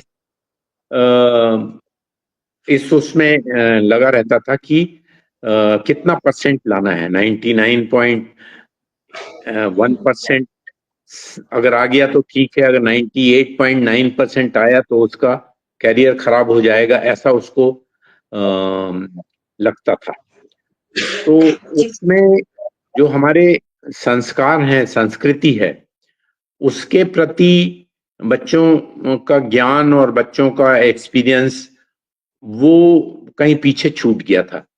पहले तो ऐसा होता था हमारे समय में कि एक संयुक्त परिवार हुआ करता था, तो उसमें दादी और माँ कुछ रामायण पढ़ रही हैं, महाभारत हो रही है और कहानियां जो कही जाती थी रात में, तो उन सब के जरिए जो हमारा इतिहास है, हमारी संस्कृति है, वो एक पीढ़ी से दूसरी पीढ़ी में ट्रांसफर हो जाती थी ऑटोमेटिकली बिना जाने। जी। लेकिन अब दो तरफा तलवार हो गई है बच्चों के लिए। एक तो ये कि अ, उनके पास समय कम है, उनको तैयारी करनी है 99.9% लाने के लिए, तो उनका फोकस सिर्फ वही रहता है। दूसरा ये कि परिवार जो है वो एकल परिवार बढ़ रहे हैं, ये समय और विकास की जरूरत भी है। तो वो सोर्स भी शिक्षा का बंद हो गया संस्कार के बारे में। जी। तो इसलिए हमने सोचा कि हम जब इन बच्चों को दे रहे हैं स्कॉलरशिप, तो उनके सामने एक गाजर भी लटका दी जाए कि आप कुछ पढ़ के आइए अपने रामायण या गीता या उसका, और उसका अर्थ भी समझ के आइए और बाकी बच्चों को बताइए। तो वो मैंने देखा कि बच्चे जो हैं वो करना चाहते हैं। जी। जो ये मोहित है जिसने 10th में टॉप किया, जी। वो बड़े गरीब परिवार से आता है, लेकिन वो जब आता था तो इतना उसको इंटरेस्ट आया इस चीज में, इतनी इतनी उसका रुझान हुआ कि वो सुंदरकांड के का करीब करीब उसको पूरा कंठस्थ हो गया था। और उसका अच्छा। अर्थ सहित वो बताता था बाकी बच्चों को। जी। तो हमारी संस्कृति जो है जी। वो भी, जड़ें जो हमारी हैं उससे हम दूर न जाएं, इस बारे में जी। भी शिक्षा में प्रयास होना चाहिए। और जरूरी। नए शिक्षा नीति में इसको जगह दी गई है, हालांकि वो आजकल सियासत में फंसा हुआ है वो, लेकिन उसके बावजूद भी ये शिक्षा नीति में ये जरूर है कि हमारे इतिहास के बारे में लोग जाने, हमारे संस्कार के बारे में लोग जाने, और बच्चे उससे प्रेरणा भी लें, क्योंकि जो हमारा इतिहास है वो हमें गौरव प्रदान कर सके, हमारी जो संस्कृति है हमें गौरव जी। प्रदान कर सके, तभी हम आगे बढ़ सकेंगे, ये मान के मैं चलता हूँ। तो जी। जब ये ऐसा होता है तो मेरे को बहुत ही अच्छा लगता है कि बच्चे जो हैं वो संस्कृति की तरफ जा रहे हैं, उनमें रुझान है लेकिन अवसर कम है। तो वो अवसर प्रदान करने की हमको हर प्लेटफॉर्म पे कोशिश करना चाहिए। सचमुच में आजकल जो है बच्चे समय बचता है तो मोबाइल में लग जाते हैं। और सनातन धर्म यानी पढ़ाई के बाद भी हमें अपने ग्रंथों के बारे में, रामायण के बारे में, गीता के बारे में, हनुमान चालीसा के बारे में जानना चाहिए, जिसमें पहले से ही साइंस भरा हुआ है। वो सारी गणनाएं पहले ही ऋषि मुनियों ने कर दी है, लेकिन हमारे बच्चे आज नहीं जानते हैं। तो ये आपका प्रयास बहुत ही सराहनीय है कि आप चाहते हैं कि बच्चे जाने इस विषय पर, समझें इस ज्ञान को भी। जैसे आपने बताया कि उस बच्चे को सुंदर कांड याद हो गया था तो बताता था। तो सर ये प्रयास तो बड़ा ही सराहनीय है आपका इस क्षेत्र में, कि बच्चों की जी। मदद करते हुए। जी। और आज के दौर में जहाँ लोग रिटायरमेंट के बाद आराम चाहते हैं, अपने खुद को सेवा के लिए समर्पित कर दिया है आपने, और आपकी विचारधारा भी अलग ही चलती है। तो इसके पीछे सबसे बड़ी प्रेरणा क्या रही होगी आपकी? अ, प्रेरणा तो मैं अपने परिवार को ही मानता हूँ मेरी प्रेरणा, और विशेषकर मेरी माँ जो हैं, मेरे जी। पिताजी, अ, मेरी पत्नी। माँ के बारे में मैं कहता था कि वो रामायण पढ़ती थी, जी। लेकिन वो रामायण पढ़ते पढ़ते गीता हो गई थी। यानी कर्म अ, का जो उनका अ, आदर्श उनने प्रस्तुत किया था परिवार में, इतने बड़े जी। परिवार को वो चलाती थी, तो वो तो गीता का उपदेश पता नहीं, रामायण पढ़ती थी लेकिन गीता उनने अपने जिंदगी में उतार ली थी पूरी। और मेरी पत्नी गीता नाम था उनका, जी। और वो गीता पढ़ते पढ़ते रामायण अ, हो गई थी, क्योंकि वो मेरे को निर्देश देती रहती थी। अच्छा। अ, सीता जी की तरह सीता जी भी रामचंद्र जी को निर्देश देती थी कि अभी मेरे को सोने का मृग चाहिए, अभी मेरे को फूल ला के दो। तो क्या बात। That is on lighter note, लेकिन इन दोनों ने बहुत प्रभाव डाला। और इसमें मैं मानता हूं कि हमारे जो संस्कार हैं जी। परिवार में, जो संस्कार जी। मिलते हैं उसका बहुत असर होता है। जी।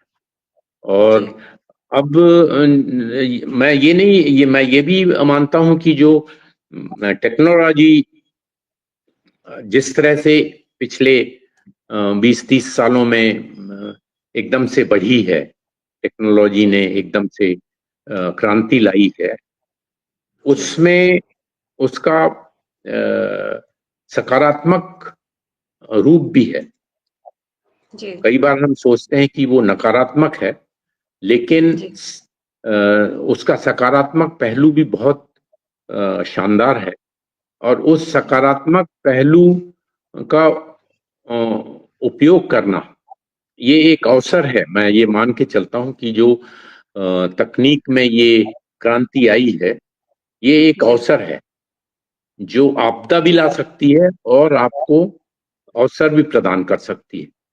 तो एक बहुत बड़ा अवसर है बच्चों के सामने। अब जो ज्ञान है वो लाइब्रेरी में ढूंढने, हमारे समय में तो लाइब्रेरी में ढूंढना पड़ता था पुस्तकें और वहां से निकाला जाता था। अब जी अगर देखें तो तकनीक इस तरह बढ़ गई है कि जी ज्ञान जो है वो आपके हाथ में है पूरा। मतलब जी गूगल में देखें या नेट पे देखें तो पूरी दुनिया एक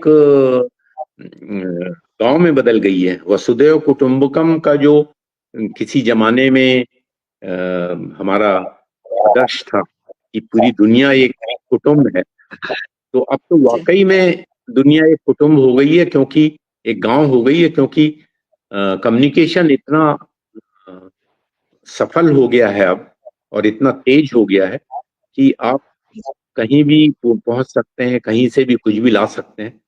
तो ये एक उसका सकारात्मक पहलू है। लेकिन उसका नकारात्मक जो पहलू है वो आकर्षित करता है। तो इसलिए वो बैलेंस जरूरी है कि उसके सकारात्मक पहलू को पूरा इस्तेमाल किया जाए, और नकारात्मक पहलू जो है कुछ क्षण का आनंद दे सकता है आपको, अ, जी कुछ डेंजरस रील बना करके और कुछ इस तरह का एडवेंचर करके और मिसयूज करके। तो इस तरह का वो दे सकता है कुछ क्षण का आनंद। लेकिन मैं ये मान के चलता हूँ कि अगर डिसिप्लिन जो है, ये जी बच्चों में अगर अनुशासन लाया जाए तो इसके बहुत अच्छे परिणाम हो सकते हैं। आज के दौर में मैं देख रही हूँ कि नकारात्मक पहलू कुछ ज्यादा बढ़ा हुआ है। जैसे आपने कहा कि रामायण और गीता के बारे में बताया, अपनी माँ से, अपनी पत्नी से, अपने ये सब, क्योंकि आपने सीखा तो आपको मिला, लेकिन आज बच्चे वो नहीं कर रहे हैं। तो उनके बारे में कुछ कहना चाहेंगे सर कि किस तरह से वो अपनी जिंदगी को इस तरह मतलब ज्ञान सीखें जी, मोबाइल से ऐसा है नहीं। कि शिक्षा जो है वो किसी भी बच्चे को तीन, बल्कि मैं कहूँगा चार उद्गम होते हैं शिक्षा के। चार जगहों से जी मिलती है। एक तो बच्चे को परिवार में शिक्षा मिलती है। तो जी परिवार को शिक्षित होना जरूरी है। अभी अगर आप अम, देखेंगे तो बहुत से पेरेंट्स ऐसे हैं जिनको खुद को अ, फुर्सत नहीं है अपने संस्कारों के बारे में जानने की, अपने, बल्कि एक संकट पैदा हो गया है कि जी अपने त्योहारों के बारे में, अपनी परंपराओं के बारे में अ, अब जो नई पीढ़ी है वो उसको ज्ञान नहीं है। उनको देखना पड़ता है कि कैसे होली मनाई जाती है, होली का क्या महत्व है, कैसे दिवाली मनाई जाती है, दिवाली का क्या इतिहास है। और जी अ, उनको ये जो ज्ञान है ये अब धीरे धीरे कम हो रहा है, पीढ़ी दर पीढ़ी ये ज्ञान कम हो रहा है। तो ये एक सोर्स हुआ करता था कि परिवार एक सोर्स हुआ करता था जिससे परंपराएं बनती थी, संस्कृति बनती थी, और जी उससे बच्चा सीखता था। दूसरा जी सोर्स हुआ करता था शिक्षा संस्थाएं। अब जी वो शिक्षा संस्थाओं में वो चीज नहीं रह गई, क्योंकि वो परीक्षा का केंद्र हो गए हैं। शिक्षा संस्थाएं जो हैं वो परीक्षा जी के केंद्रों में बदल गई हैं। अब बच्चा जी स्कूल जाता नहीं, स्कूल तो थोड़ा बहुत जाता भी है डर के मारे, लेकिन उच्च शिक्षण संस्थाओं में आप देखिए तो उपस्थिति बहुत कम हो गई है। जी सब जो है वो गूगल से पढ़ना चाहते हैं, कोचिंग में जाके पढ़ना चाहते हैं, या कुछ किताबें लेके रटना चाहते हैं।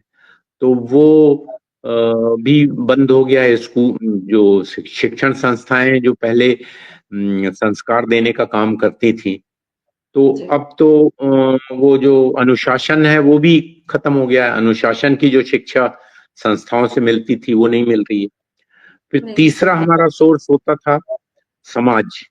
समाज का कहीं ना कहीं बैठक होती थी और समाज की निगाह रहती थी बच्चे के ऊपर। जी जी उसको कहीं ना कहीं से माँ बाप के पास कंप्लेंट आ जाती थी कि तुम्हारा बच्चा वहां देखा गया और वो ये कर रहा था, और एक निगाह रहती थी समाज की भी। और हमारे जो धार्मिक स्थल थे वो भी जी एक इंस्टीट्यूशन का काम करते थे पहले। तो जी वहां लोग जाया करते थे, अपनी समस्याएं आपस में सुलझाया करते थे, और वहां से भी उनको ये संस्कार मिलते थे। तो ये चारों चारों चारों संस्थाओं में कहीं ना कहीं डाइल्यूशन हो गया है, उसका तरलीकरण हो गया है। ये संस्थाएं जो हैं वो जी टूटने की तरफ बढ़ रही थी। तो अब ये नई शिक्षा नीति से और ये जागरूकता से और जी पेरेंट्स को भी अब सोचने पे मजबूर किया जा रहा है कि भाई आप सोचिए कि आप बच्चे के लिए कितना समय है आपके पास, आप जी बच्चे को क्या दे रहे हैं। तो उसके लिए जी पेरेंट्स को भी सीखना चाहिए। इसीलिए जी मैंने 4L की जब बात की थी तो पहला एल लाइफ लॉन्ग लर्निंग का था। तो जब जी तक कि आप जिंदगी भर सीखने की ना सोचें जी तो अ, आपकी ग्रोथ रुक जाएगी, आपके परिवार की ग्रोथ रुक जाएगी, समाज की ग्रोथ रुक जाएगी। तो जी माँ बाप को भी सीखते रहना बहुत जरूरी है। जी पहले भी, अभी स्कूल में जरूरी ये है कि माँ बाप थोड़ा सीखते हैं, क्योंकि बच्चे को होमवर्क करने का जिम्मा जो है माँ बाप के ऊपर रहता है। पेरेंट्स टीचर मीटिंग होती है तो जी कुछ शर्मा शर्मी में माँ बाप कुछ सीख साख के बच्चों का होमवर्क करवाने में मदद करते हैं। जी लेकिन ये सतही नहीं होना चाहिए, ये दिल से माँ बाप सीखें और उसको फिर बच्चे को दें, और कुल बच्चे मिला कुल मिला के और समय देना चाहिए माँ बाप को भी बच्चों को। हाँ, समय भी देना चाहिए, और समय को का सदुपयोग हो सके ऐसा व्यवस्था करना चाहिए। जी समय सहयोग दें, भी। जी मतलब समय देने का मतलब ये नहीं है कि साथ में बैठ के टीवी सीरियल देख रहे हैं, वो जी भी हो सकता है एक। लेकिन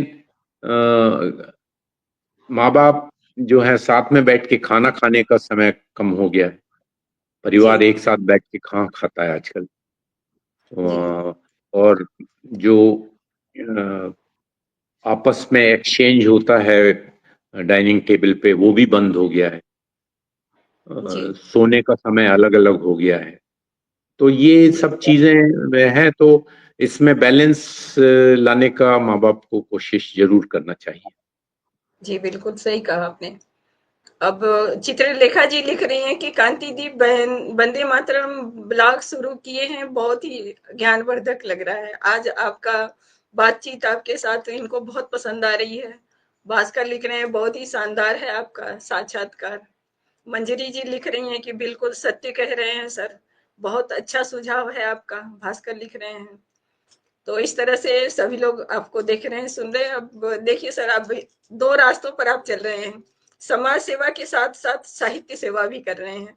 तो अगर कोई रचना सुनाए तो हमें बहुत अच्छा लगेगा, हमारे दर्शकों को भी अच्छा लगेगा। अ, मैं वही, क्योंकि अपने संस्कार और संस्कृति की बात हो रही है तो मेरे को एक बड़ी रचना प्रिय है जो जी अ, गीता पर, मैंने गीता को उसमें केंद्र में रख करके वो लिखा था जी कि गीता एक ऐसा ग्रंथ है जिसमें ये कोशिश की गई है कि सकारात्मकता का, मेरे ख्याल से अद्भुत ग्रंथ है गीता, जो जी युद्ध भूमि में भी एक सकारात्मक संदेश देने का प्रयास करती है।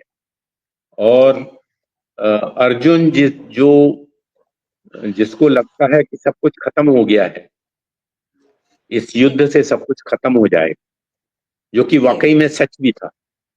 ये नामुमकिन था कि उस युद्ध से सब कुछ बन जाए।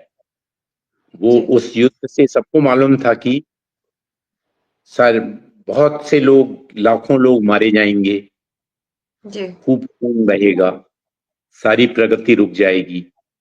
तो ये सब कुछ मालूम था। नामुमकिन है कि उससे बहुत कुछ अच्छा निकल के आए, लेकिन बिल्कुल। उसको किसी जो योद्धा है उसको कन्विंस करना कि मुमकिन है इससे भी अच्छा निकलना, ये एक अद्भुत चीज थी।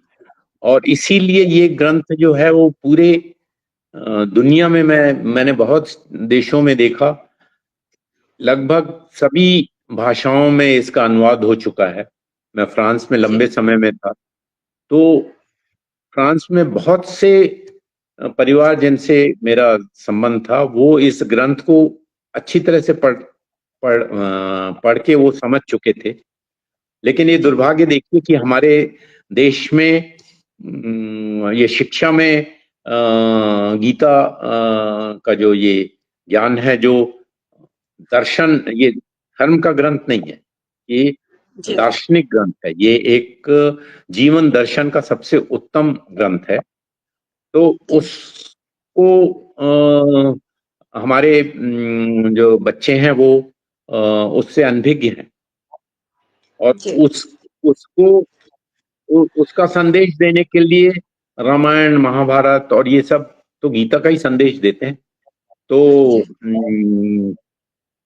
वो उसको लेकर के मैंने लिखा था कि मन है तो मुमकिन है। मतलब कृष्ण ने अर्जुन का मन ऐसा बना दिया था कि हर नामुमकिन भी उसको मुमकिन लगने लगा, और वो युद्ध के लिए तैयार हो गया। तो उससे कुछ मिलता जुलता मेरी ये रचना है। तो सभी लोग जिज्ञासा में है सर, सुना दीजिए।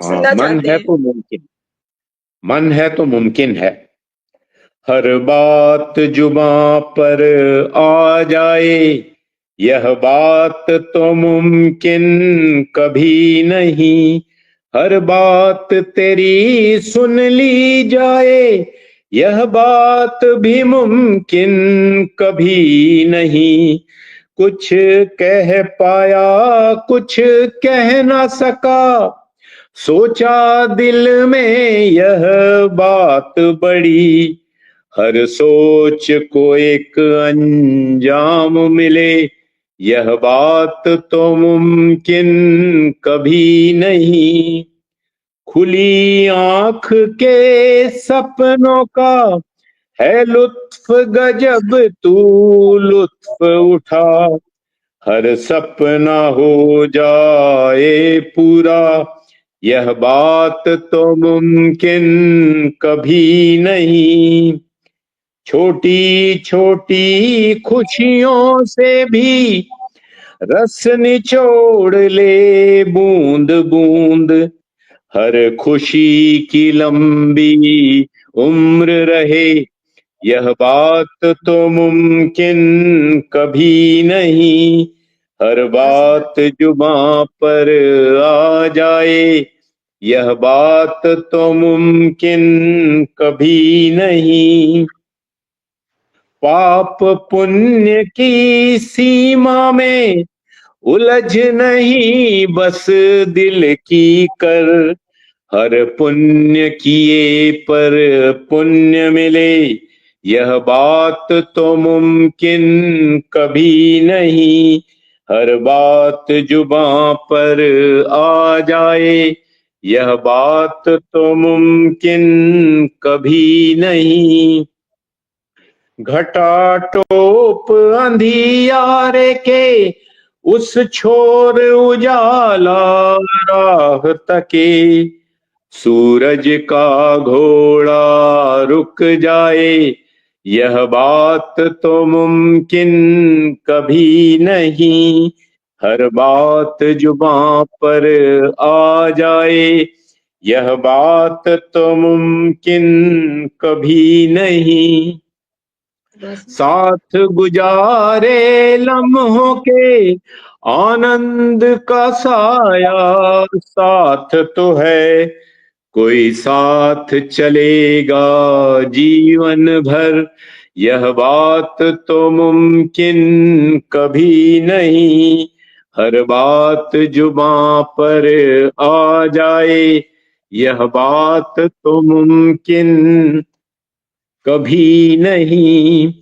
लांछन झूठ फरेब सहे पर धर्म से सीता डिगी नहीं, हर बार धर्म को न्याय मिले, यह बात तो मुमकिन कभी नहीं, हर बात जुबां पर आ जाए, यह बात तो मुमकिन कभी नहीं, पृथ्वी जब पृथ्वी देती जय चंद भी पैदा करती है, सब देश भक्त बन जाएंगे, यह बात तो मुमकिन कभी नहीं, हर बात जुबां पर आ जाए, यह बात तो मुमकिन कभी नहीं,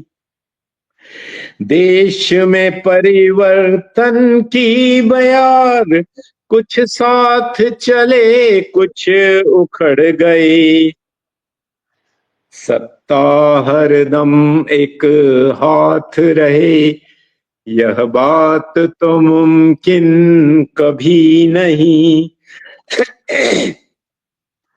विध्वंस विरोध विश्वासघात तद त्याग का आया वक्त आज, समृद्धि तो हो पर कष्ट न हो, यह बात तो मुमकिन कभी नहीं, हर बात जुबां पर आ जाए, यह बात तो मुमकिन कभी नहीं।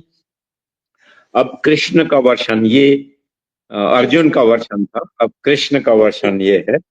सोच का है सब खेल यहाँ, सोच की ताकत बहुत बड़ी, जब ठान लिया तो सब मुमकिन, कोई बात नामुमकिन कभी नहीं, कोई बात नामुमकिन कभी नहीं, कोई बात नामुमकिन कभी नहीं। तो कोई बात नामुमकिन कभी नहीं, यही सोच करके मैं ये संस्था को चलाने की कोशिश कर रहा हूँ कि जो हम सपना देखें वो जरूर पूरा होगा। जी, और सपना है कि आकाश की तरफ विस्तार होगा तो जरूर होगा। आदरणीय हरिवल्लभ शर्मा जी आ चुके हैं, उनको भी सादर प्रणाम करती हूँ, हौसला अफजाई कर रहे हैं आपका, हर बात जुबां पर आ जाए, इन्हें बहुत पसंद आया सर। और मंजरी जी हैं, भास्कर हैं, ये सभी लोग निरंतर बने हुए हैं, चित्रलेखा जी हैं, इन सभी लोगों का आभार व्यक्त करती हूँ। और मैं, मेरे दिल में एक सवाल आ रहा है, मैं सोच रही हूँ कि पूछ ही लेती हूँ जी। कि मतलब कि विशेष संदेश, मतलब आप क्या समाज को देना चाहेंगे, एक ऐसी सीख जो इस जिंदगी का सार बताती हो? क्योंकि वो मेरे ख्याल से समाज को जो संदेश है वो मेरी इस कविता में आ गया था कि विध्वंस विरोध विश्वासघात तज त्याग का आया वक्त आज। अभी सब ये चाहें कि सब कुछ मिले, ये थोड़ा मुमकिन नहीं है, लेकिन देश में जो आजकल फेक न्यूज, सोशल मीडिया और सियासत, ये सब मिलजुल करके जो एक माहौल तैयार होता है, उसमें वो विध्वंस का काम भी करता है कई बार, क्योंकि आप अगर विद्रोह में विध्वंस करेंगे तो उससे कोई हल तो निकलता नहीं। तो हल निकलने के लिए जरूरी है कि आप अपने अंतर्मन में भी देखें, क्योंकि जब आप एक उंगली उठाते हैं, चाहे वो व्यवस्था पर हो, चाहे वो समाज पर हो, चाहे वो सरकार पर हो, चाहे वो अपने परिवार पर हो, चाहे वो पति पर हो या पत्नी पर हो, चाहे माँ बाप पर हो, तो एक उंगली जब उठती तो 3 उंगलियां अपनी तरफ भी होती हैं। तो बिल्कुल वो सही 3 कहा उंगलियों की तरफ ध्यान देना बहुत जरूरी है। और एक आत्मनिरीक्षण की जरूरत हर एक को होती है, और जी। वो उस आत्मनिरीक्षण में पता चल जाता है कि किस खराबी पे हमको ध्यान देना चाहिए। हर आदमी और या हर महिला जो है वो इतनी इंटेलिजेंट है, मतलब दुनिया मानती है कि भारतीय जो एवरेज भारतीय है वो उसका आईक्यू लेवल बहुत हाई होता है। और तभी तो कहा गया है कि मिटता नहीं कारवां हमारा, इतने लोग आए इतने लोग चले गए, लेकिन कुछ तो है हम में कि मिटता नहीं कारवां हमारा।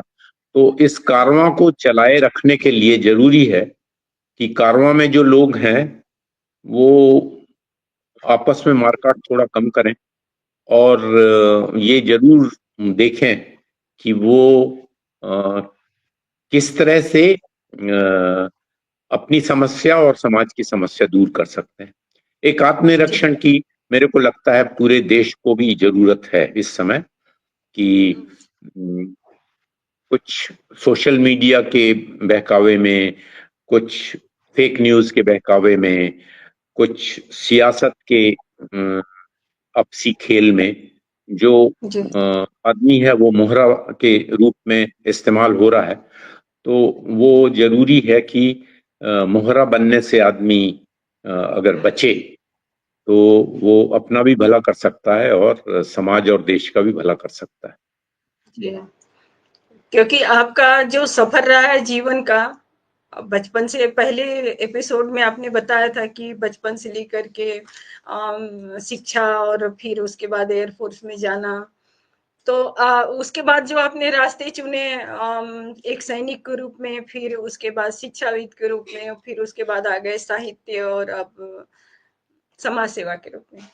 तो इसके समाज सेवा के रूप में, जैसे जिंदगी की सब बहुत सारी जरूरतें रहती हैं, आदमी उसमें चलता रहता है, करता रहता है। तो एक ये पहलू भी है कि जब हमें धर्म भी करना चाहिए, किसी की मदद भी करनी चाहिए, उसके बारे में आपका क्या विचार है? क्या पब्लिक को किस तरह से अपने आप को इस क्षेत्र में लाना चाहिए? मैं ये मान के चलता हूं कि जैसा मैंने शुरू में बोला कि अगर हमारे यहाँ इतने सारे लोग गरीबी रेखा के नीचे हैं, इतने सारे लोग गरीब हैं, तो बाकी लोगों का ये बनता है फर्ज कि कुछ ना कुछ उनके लिए करें। तो वो करने के कई तरीके होते हैं। हमारे संस्कृति में और हमारे पूर्वज लोगों में ये कहा गया था कि एक जो इनकम का एक पोर्शन है वो जरूर इन कार्यों में लगाया जाए। और ये जो मानसिकता है वो हमारे संस्कारों में थी। जब रोटी रख दी जाती थी, गाय के लिए रोटी रख दी जाती थी, कुत्ते के लिए, चींटियों को खाना खिलाते थे, पेड़ों में पानी देते थे, और पेड़ों की पूजा करते थे, और कुएं की पूजा करते थे। तो ये सारे जो संस्कार हैं ये कहीं ना कहीं आदमी को पूरे समाज से जोड़ने के लिए और समाज की जरूरतों में अपना योगदान देने के लिए प्रेरित करने वाले ये संस्कार थे। तो वो संस्कार जो है वो उसको वापस लाने की जरूरत है। तो सबको कहीं ना कहीं कुछ ना कुछ इस बारे में सोचना चाहिए और योगदान करना चाहिए जी। कि समाज का भला हो सके।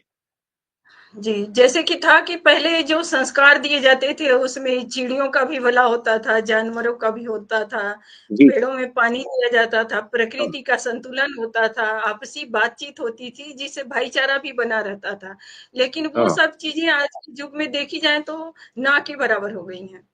हैं, लेकिन हाँ। वो कहीं जैसे मर गई हैं या कहीं होंगी भी तो वो दिखती नहीं है समाज में। शायद यही कारण है कि आज प्रकृति जो है विनाश के कगार पर पहुंच रही है।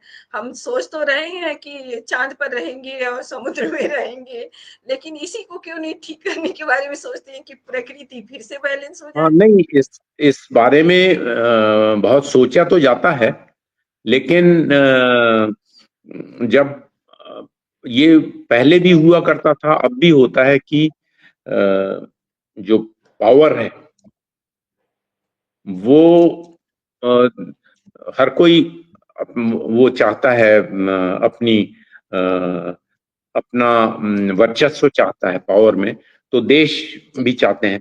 पहले के समय में ये था कि राजा जो है वो, अब देखिए, जिस कारण से भी हो, मैं तो ये भी मानता हूं कि पर्यावरण की सुरक्षा और पर्यावरण को बढ़ाना एक कारण रहा होगा, क्योंकि आप देखिए हमारे दोनों ग्रंथों में, चाहे वो राम हो, उनने 14 बरस वनवास में वन को ठीक करने में लगा दिया, जी, जी, और चाहे वो पांडव हों, उन्होंने भी वनवास में वन को ठीक करने में लगा दिया समय।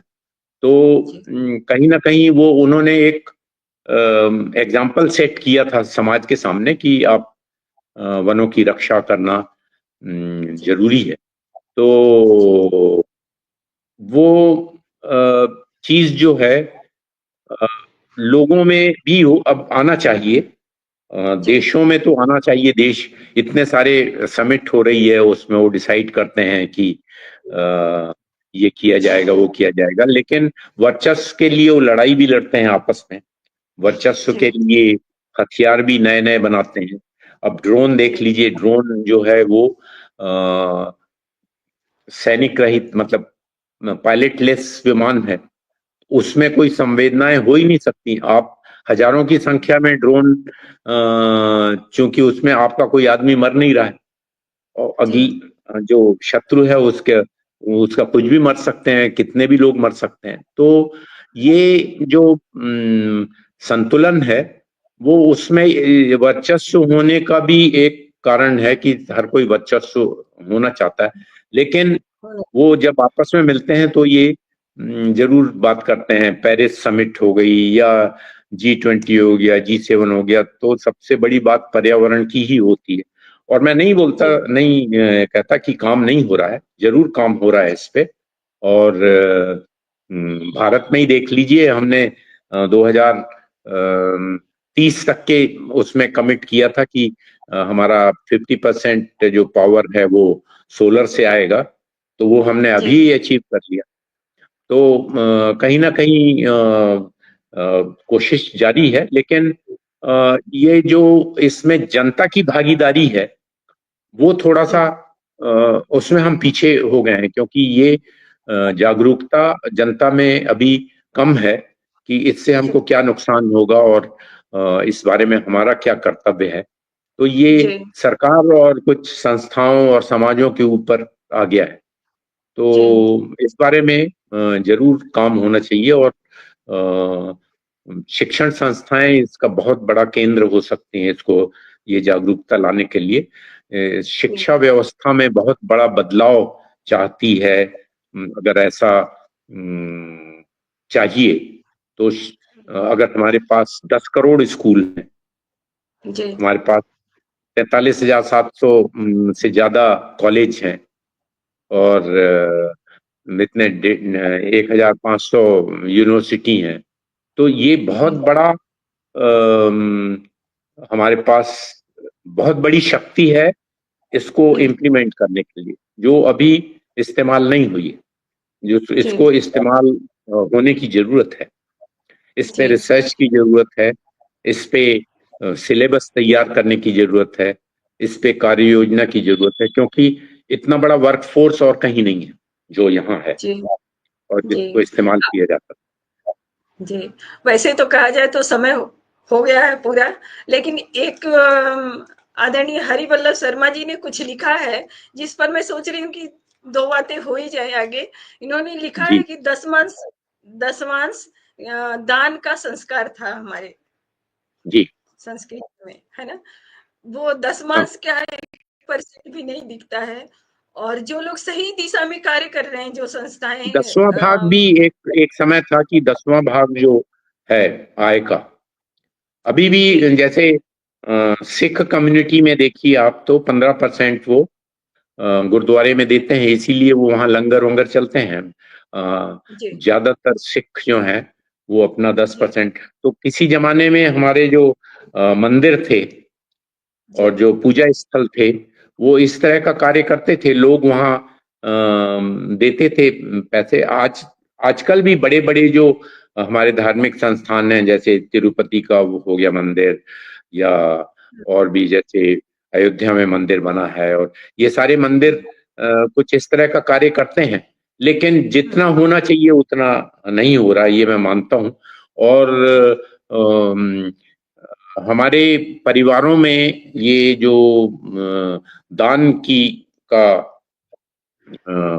परंपरा थी दान की, वो कहीं ना कहीं सिमट गई है, और जी, उसको रिवाइव करने की जरूरत है।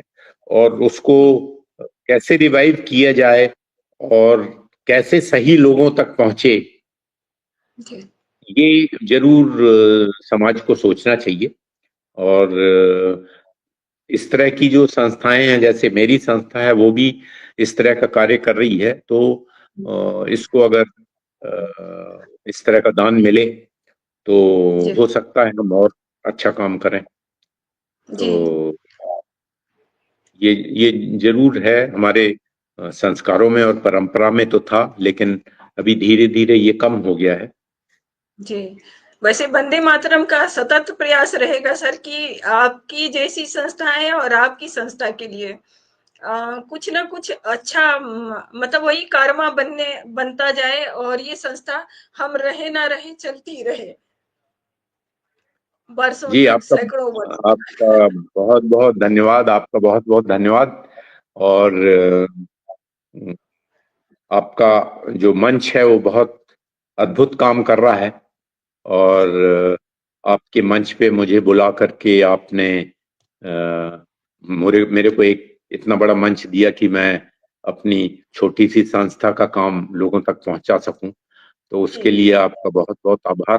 और जी, हम कोशिश करेंगे कि हम मिल करके जी, इस संस्था को आपके सहयोग से आगे बढ़ाएं, और जी। जो इसको भी जितना लोग देख फैला रहे सकें हैं फैलाएं। जी, जो लोग देख रहे हैं, सुन रहे हैं, मैं तो ये चाहूँगी, आप सभी लोग सिर्फ़ यहीं तक नहीं सीमित रहिए, इसे इन बातों को आगे भी बढ़ाइए, लोगों तक जन जागरूकता में अभियान में परिवर्तित हो, हर संस्था के हमारा लिए वैसे जो अच्छे एक MRGC चैनल करके है, यूट्यूब जी, पे अभी शुरू किया है, तो जिस पे जी, हम अपने संस्था के कामों का लेखा जोखा प्रस्तुत करते रहेंगे।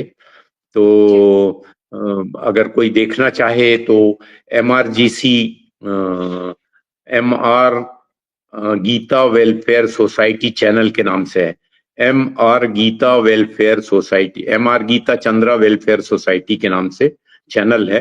तो वो अगर आप टाइप कर देंगे तो वो चैनल आप देख सकते हैं, MR Geeta Chandra welfare society का जी, चैनल। बहुत सही तो जानकारी दी उसमें आपने। आपको जी, और मतलब आगे होने वाले सारे कार्यक्रम उसमें सभी लोग देख सकते हैं।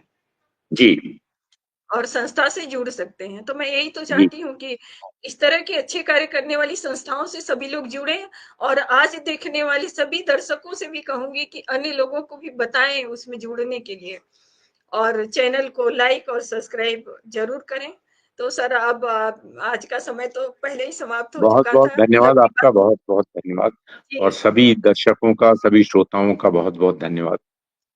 चंद शब्दों से सर, आज का दिन हमारे लिए अत्यंत गौरवपूर्ण है, क्योंकि संपूर्ण देश कारगिल विजय दिवस मना रहा है सर, और आप भी विजय हैं। तो हम उन शहीदों को विनम्र श्रद्धांजलि अर्पित करते हैं, जिन्होंने सीमा पर अपने प्राण निछावर किए। तो सर, उनके लिए तो विनम्र श्रद्धांजलि के साथ सत नमन करती हूँ। और आज आपका ये प्रेरणादायी जीवन सारांश सुनकर एक अमर कथा के समान अनुभव हो रहा है। हमें हमें क्या, हमारे दर्शकों को भी हो रहा है, क्योंकि उनको वो जो लिख रहे हैं उससे पता चल रहा है कि इन्हें बहुत प्रेरणा मिली है। तो यह एक साक्षात्कार नहीं, बल्कि एक जीवन प्रेरणा गाथा थी, जो आप लोगों ने सुना, जिसमें हर बार कुछ आगे भी सुनेंगे तो कुछ नया ही मिलेगा। ये कथा कभी समाप्त नहीं होगी। यदि आपकी जिज्ञासा पुनः जागेगी तो हम सर को फिर से आमंत्रित करेंगे इस मंच पर। तो चंद शब्द सर, चंद लाइनें। साहस के सरताज हैं, सेवा भाव के पूरक हैं, कर्म पथ के ज्ञानी, श्रमशीलता के दर्पण हैं। ऐसा ऐसी जीवंत प्रेरणा को सत सत नमन हमारा है। विजय से विनय की यात्रा में वो प्रकाश पुंज अपार हैं। तो सर, फिर मिलेंगे नई प्रेरणा, नई ऊर्जा, नई विचारों के साथ। वंदे मातरम। जय हिंद। शुभ जय रात्रि। हिंद। शुभ रात्रि। बहुत अच्छा लगा सर, फिर मिलेंगे। जी।